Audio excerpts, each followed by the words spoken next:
Hello! Welcome back to my YouTube channel. This is Gabby's Vlog. Today, this week is all about Battle of the Christmas Station ID 2020. Ano kaya nangyari? ABS, GMA, or TV5? But subscribe na to the YouTube channel at alamin kung bakit gusto ko marami ng views and subscribers. Sana. This is number 91 for this vlog and episode entitled Battle of the Christmas Station ID 2020. Here's your vlog.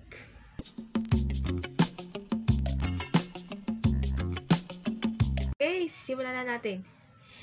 Ano kaya nangyari sa ating tatlong TV station? Let's all review now.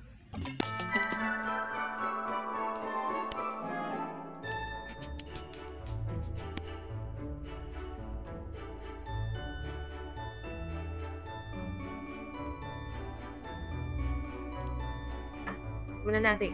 Ang GMA Christmas Station ID title, isang puso na yung Pasko na last November 11, pero nag-move to November 16 due to bagyong Ulysses yung November 11. Kaya November 16. At napanood po yung kanilang isang puso na yung Pasko campaign ng GMA na yung pandemya at Super Typhoon Rolling and Ulysses bagyo. Oo, ang ganda yung GMA. November 30 naman yung gaganap ang Christmas Station ID ng TV5 na tuloy pa rin ang Pasko.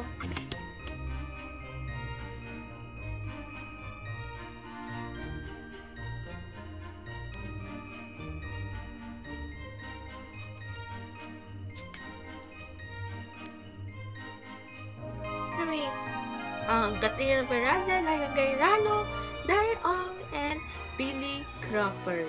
Diba? Billy Crawford.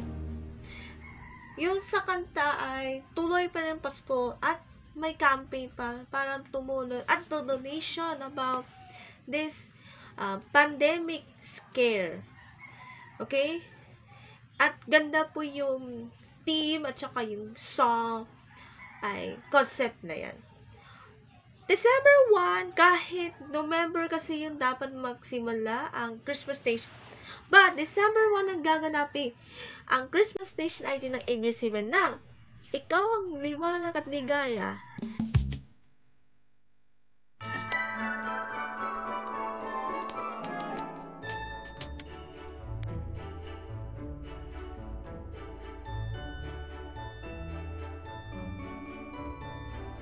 Yan ang ating title of the Christmas Station ID na 2020. Kasama po ang mga singers ng ABS-CBN Plus, kapamilya artists like Showtime, Vice Ganda, and ang sa inyo ay akin and walang hanggang paalam cast. Plus, ano kaya ang ating mamaskot? Ang JD ay, papakantayan niya ang JD. Ano, kakabali ka ba? Or, best friend. At ang Katniel ay still as a love team na for more than 9 years na. And, ano kaya ang nangyari? Ilang views na ang Christmas Station ID. So na ay nasa thousands pa. Pero, pagdating ng million views, ready na.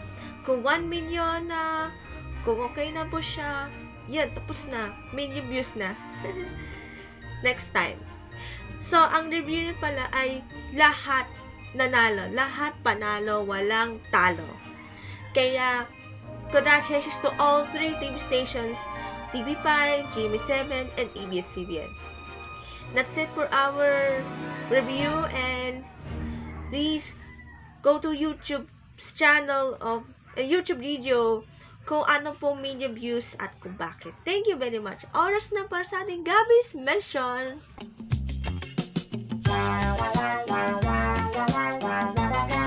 Mention, una naman natin.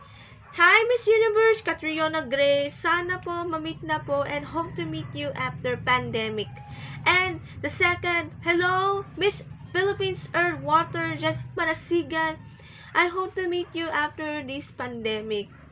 Sana. Wala lang po COVID. Oras na para sa ating pa-shoutout naman.